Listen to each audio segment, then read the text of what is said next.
Hi guys, I'm Asif Ali and you're watching CGHOW video, and today I have created this stylized volcano effect in UE4.27 Niagara.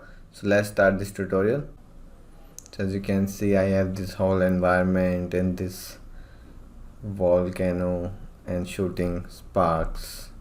This is smoke, fire, this lava falling.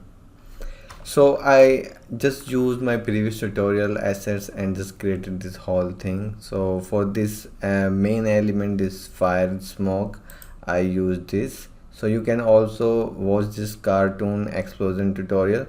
This is 23 minutes from scratch. I will show you everything how I created this whole thing, so that will help you.